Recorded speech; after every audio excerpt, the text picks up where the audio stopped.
You want to learn about how to hold the sticks, you want to learn about sticks, you want to learn stick control. Okay, let's do it. Let's get into it.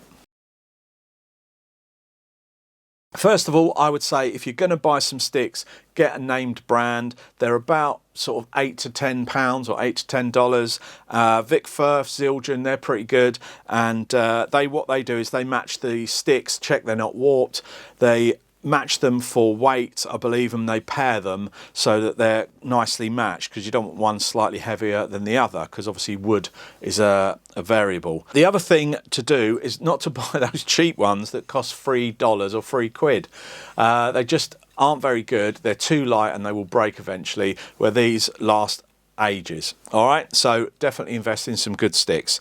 The good thing with the Vic Firth also is when you hold it, you can put your thumb around the flag area, and that's almost the balance point, which I'll go to in a minute. But let's have a look at the end. So at the end of the stick is the tip. That's the shoulder or neck. The long bit is the shaft, and you've got the butt end there. Now at the tip you can get nylon tipped, which are basically kind of a bit of nylon-y plastic thing that goes over these tips, and what that does, it brightens up the cymbals when you're playing on an acoustic kit. I recommend just getting the wood ones because they're just a little bit easier for the electric kits, and I would just go for those because there's no need to get the nylon at this stage if you're a beginner. All right, okay, so the balance point. When we hold the stick at the balance point, it just means that the stick is balanced and it bounces back. So if I just drop that, it goes. Now, if I hold the stick too high, it doesn't bounce. If I hold it back, it doesn't bounce. So try and get the balance point. Now, when you're a beginner or if you're just starting out again, holding the sticks is probably the hardest thing I teach. Teaching the drums is okay, but holding the sticks is very, very difficult. All students don't hold it correctly. So they take a little time to get, so do not stress if it just feels weird. Just take your time and eventually you'll get to hold them correctly. What we want to do is start with holding them. So a good place to start is imagine putting your thumb over that area. So you have basically, if you haven't got that one, just have a little bit out the end of your hand. If your hand's a bit smaller, a little bit more.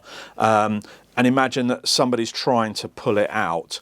Now, with the sizes, I forgot to mention that, the sizes are confusing. So I will generalise, but ideally you want to go to a shop and try some sticks out. I don't know anyone who does that really, but if you can, do so. But if not, if you're sort of 11 or 12 and under, get a 7A because they're quite light. They're not quite as long as these, and they're just a little bit easier to control.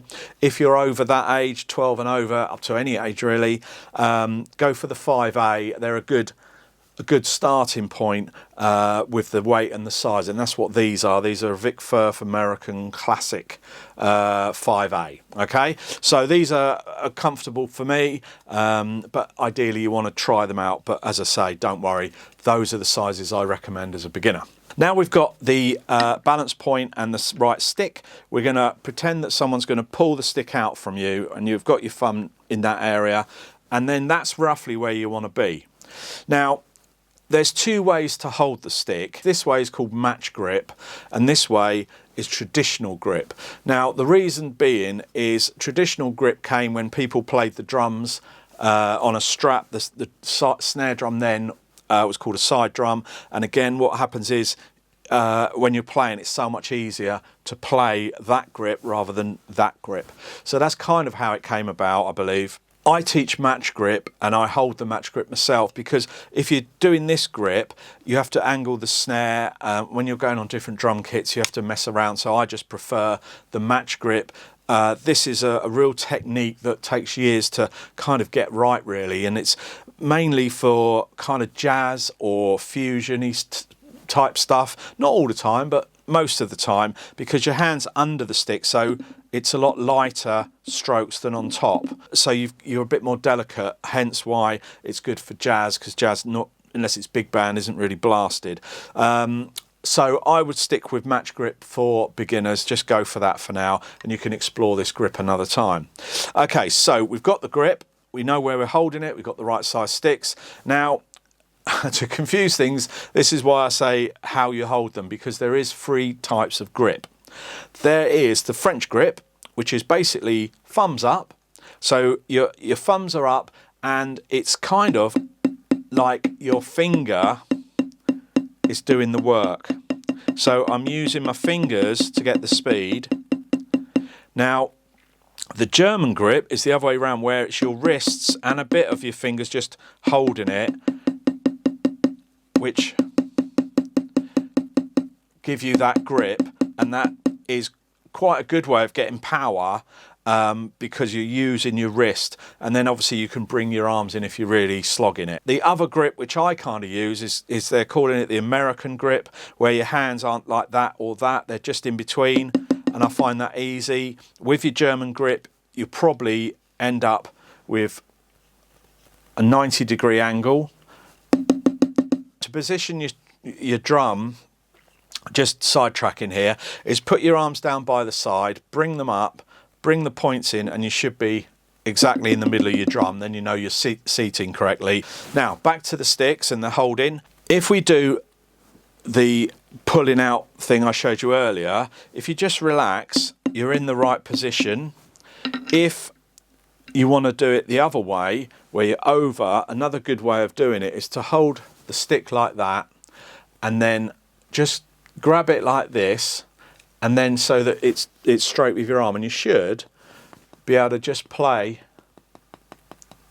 like that and then pull it through, and again where the flag is you can tell you're in the right place. So there's a couple of ways, if you're really stuck, to kind of get the holding correctly.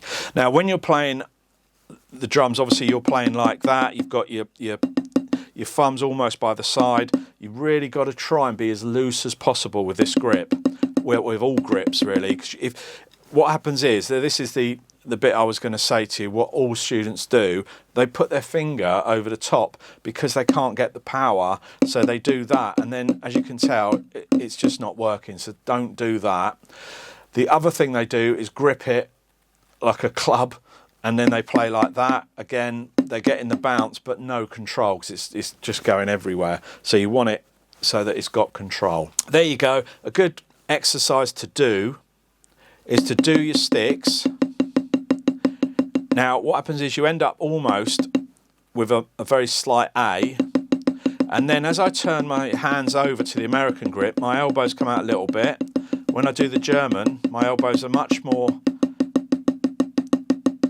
out, and I'm almost at that 90-degree angle, and then as I play I just go in, and then you can hear it actually changes where it's lighter with the grip. I'm not doing it harder, it's just lighter that way. So what happens is when I play, my hand goes over, and this is the position you want to kind of be in so that you've got the power when you're playing, is that I end up going more German grip on the hi-hat, and as I come over to the ride, I notice I go French grip. I don't have to, but I can twist my arm, but I find it more comfortable with that. So this is why it's good to sort of learn the free grips if you can. Okay, but the main thing is, do not get frustrated with holding your sticks, because I know, I've been teaching for 20 years how difficult it is. All you got to do is just double check every time you play that you're comfortable and you're just not forcing your arms in any weird position. You want to be just totally relaxed, and you could just sit there watching TV doing that for ages, and that is where you want to be. All right, I hope this helps. I'll see you in the next one. Take care.